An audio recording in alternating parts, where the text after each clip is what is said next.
Hello everyone. Today we are going to discuss marketing research process. Last session में हम marketing research क्या होता है, इसके ऑब्जेक्टिव्स क्या होते हैं वो डिस्कस कर चुके हैं. आज के सेशन में हम डिस्कस करेंगे मार्केटिंग रिसर्च कैसे किया जाता है. There are total 6 steps. देखिए इसके जो स्टेप्स हैं ऐसा नहीं है कि ये फंडामेंटली 6 है. अलग अलग ऑथर्स ने इसके लिए अलग अलग प्रोसेस बताया है. This is for just an example कि किस तरह से मार्केटिंग रिसर्च प्रोसेस कंडक्ट किया जाता है. Okay, let's discuss in detail. The first one is to define the problem.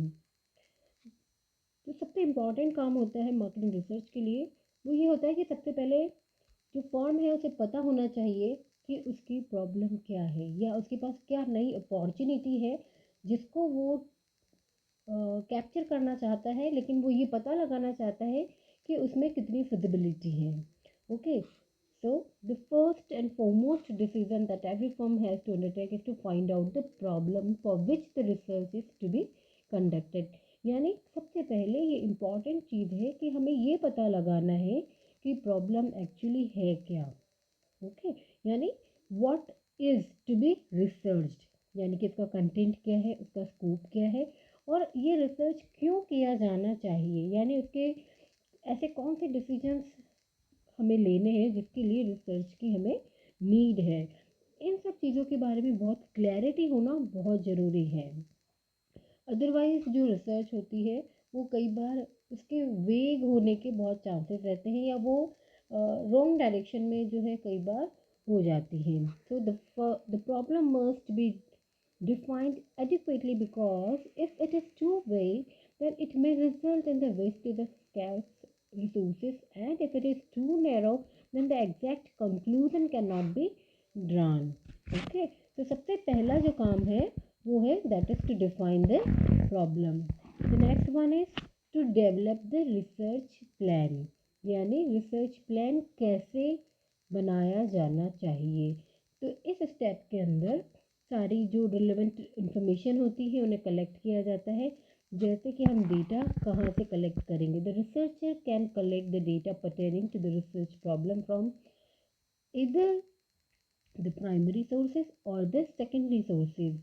यहाँ पर समझने वाली बात है कि प्राइमरी सोर्सेज क्या होते हैं एंड सेकेंडरी सोर्सेज क्या होते हैं. देखिए जब इंफॉर्मेशन डायरेक्टली जो कंज्यूमर्स हैं उनसे डायरेक्टली ली जाती है तब कहलाता है प्राइमरी रिसोर्सेज. और जब सेकेंडरी सोर्सेज यानी जब इंफॉर्मेशन बुक्स के थ्रू, मैगजीन्स के थ्रू या वेबसाइट्स के थ्रू या और किसी पब्लिश्ड या अनपब्लिश्ड जो ऑलरेडी अवेलेबल लिटरेचर है उसके थ्रू लिया जाता है तब वो कहलाता है सेकेंडरी सोर्सेज. और कई बार इनका कॉम्बिनेशन भी रख लिया जाता है. तो जो इम्पॉर्टेंट चीज़ वो है कि डेटा सोर्स को डिसाइड करना. देन उसके बाद रिसर्च अप्रोच कौन सी यूज़ में लेनी है. ठीक है, उस रिसर्च अप्रोच जो है वो कई तरह की हो सकती है और वो काफ़ी डिटेल का है कंटेंट, तो उसकी अभी आप लोगों को यहाँ इस क्वेश्चन में उसकी नीड नहीं है. तो हम उसे शॉर्ट में डिस्कस करेंगे. जो रिसर्च अप्रोचेस कौन कौन सी हैं उन पर हम नहीं जाएंगे. ठीक है, और उसके बाद हम उसी में प्लान आउट में हम करते हैं कि सैम्पलिंग किस तरह से की जानी चाहिए. यानी सैम्पलिंग क्या होता है. देखिए एक सपोज हम एग्जांपल लेते हैं कि हमारे पास एक कटोरी चावल है.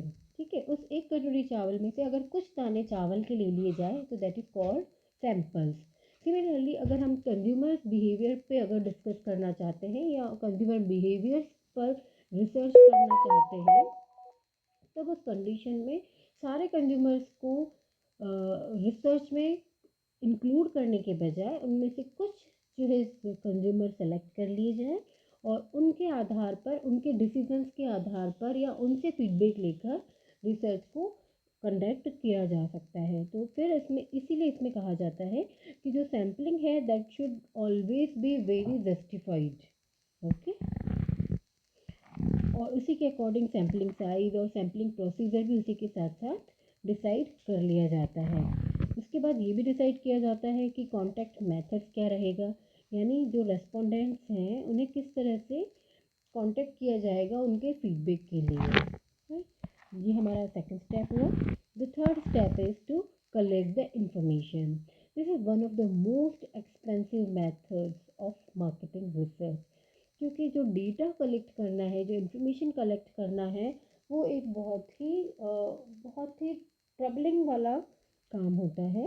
क्योंकि उसमें क्या होता है, रिसर्चर को कुछ एक मेथड अडॉप्ट करना होता है कि उसके पास एक ऑप्शन ये भी होता है कि वो इन पर्सन जाकर उससे रेस्पोंडेंट से फीडबैक ले, या फिर उसमें इस चीज़ की भी ध्यान रखना आवश्यक होता है कि जो डेटा है वो करेक्ट इन्फॉर्मेशन मिले। क्योंकि जो रेस्पोंडेंट्स की जो बायसनेस रहेगी, या उनकी जो, कई बार ऐसे रेस्पोंडेंट्स भी देखने को मिलते हैं जो बहुत ही अनविलिंगली अपना रिस्पॉन्स देते हैं, तो उस कंडीशन में जो हमारे डिसीजंस होंगे उस रिसर्च पर बेस्ड, वो कई बार सही साबित नहीं हो सकते हैं। तो इसलिए जो इन्फॉर्मेशन कलेक्ट करने का जो काम है वो बहुत ही ध्यान से करना होता है। Next one is to analyse the information.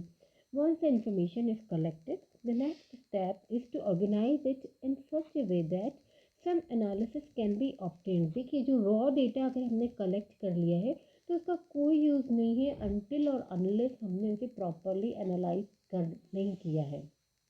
ठीक है, उससे डेटा को प्रॉपरली टेबुलेट करके उसे अलग तरीके से उसे एनालाइज किया जाना चाहिए, और उस एनालिसिस के लिए स्टैटिस्टिकल टेक्निक्स यूज़ में ली जानी चाहिए। जैसे हम स्टैटिस्टिक्स में ऑलरेडी पढ़ चुके हैं, average, measures of central tendency जिसमें हम पढ़े हैं, एंड देन डिस्पर्शन, तो chi square test, z test, F test, factor analysis, SEM analysis, तो ये कई सारे तरीके या टेक्निक्स होती हैं जिनके बेस पर, जिनके आधार पर जो इन्फॉर्मेशन हमें मिलती है रेस्पोंडेंट से, उसको एनालाइज किया जा सकता है। The next one is to present the findings. Finally all the findings and the research are shown to the top management level.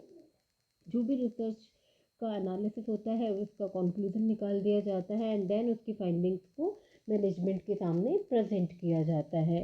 And the last step is to make the decision. ये जो step है, once the findings are presented at the to the top level management, it is up to them either to rely on the findings and take decisions or discard the findings as unsuitable. अगर management को वो comfortable लगती है, suitable लगती है, तो वो उसके अकॉर्डिंग डिसीजंस ले सकते हैं, और अगर उन्हें फाइंडिंग्स जो है, अगर उन्हें ट्रस्ट वर्दी नहीं लगती है तो वो इसे डिस्कार्ड भी कर सकते हैं। Thus, the marketing research is done to gather all the relevant information about the market and design the marketing strategies accordingly. देखिए, मार्केटिंग रिसर्च का सबसे मुख्य उद्देश्य यही है कि एक फर्म जो है वो अपने मार्केटिंग प्लान के लिए, अपने मार्केटिंग प्रोग्राम के लिए राइट स्ट्रेटजी को डिसाइड कर सके।